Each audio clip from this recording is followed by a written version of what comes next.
The National Hynniewtrep People's Front (NHPF) on Thursday had made public the RTI report received by the organization on the irregularities in the power distribution system, especially in the Ri Bhoi district of Meghalaya.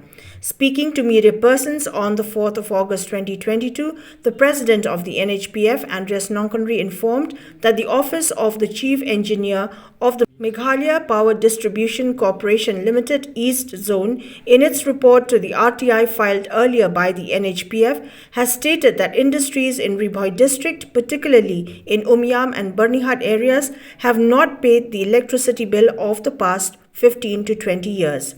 Further, Nonkonri informed that the pending electricity bills of industries and factories in Umyam have altogether amounted to Rs 2 crores 49 lakhs 35,849, while that of the 22 factories in Barnihat area has amounted to Rs 44 crores 59 lakhs 39,903.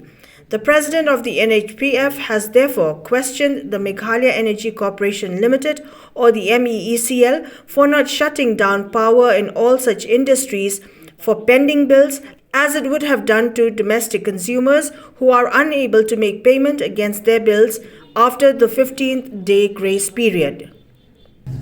Ini bill, saya kena kepisah, kedelai, kebengiong. Ini kedelai kelapoi hadu. Crores sub kena hilang, life sanajar, raspa sub kena tingkah. Kini kedelai kedai David Tick, bat kedai Umyam. Umyam industri sengthi, biar tutup ke pump house. Untuk kani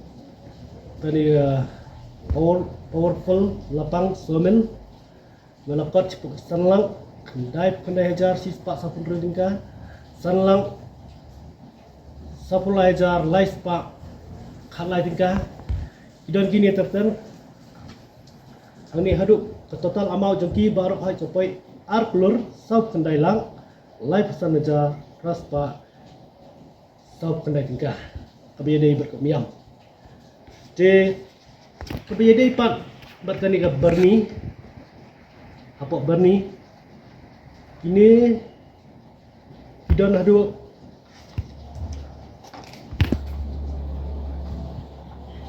Arko arteli, karkhana lan ki factory, baka bill jokini kadi ke bahe, baka ni ke bill ke benkong jomni sai prakash ke poi hadu arp san klor, nyau kendai lang, riu hajar sispa arp hulai tingkah, kungguni CMJ. Kamashi kini tertar kini ki don ki poi bet ki Crores kendai klor nyok klor abang itu total lang kini baru hai katung ka jingnum ditep ke jongi ka poi hadu sau klor san pun lang light kendai ja kendai spa light tingkah kani kedai ka pisa let's say bakini kimlak bensiu dan napreng jiki gilek cakut. Let's say isiu tu yang current bill, rekat bill kepada bensiu pan kimsiu. Di hang ni la tharu bala pensisyaru, lada kimsiu yang kanu. Ya kanu ke kimsiu hapok kat sasni day ban atno. Di kalian cumi kim paseng yuan hang ni ban pisai, sepi kipai ba. Ini kilong yang ni kim kipai ba.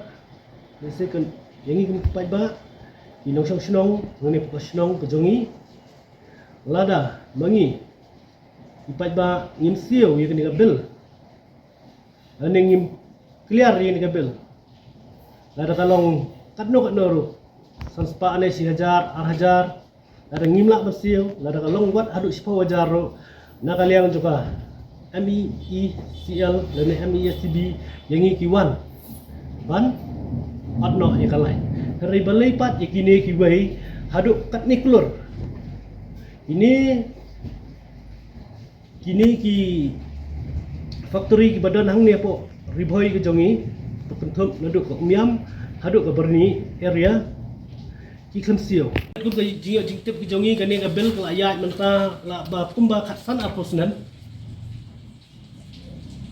Jom miam kan? Ni. joka kila kan tup lang ba jong yam ba ka berni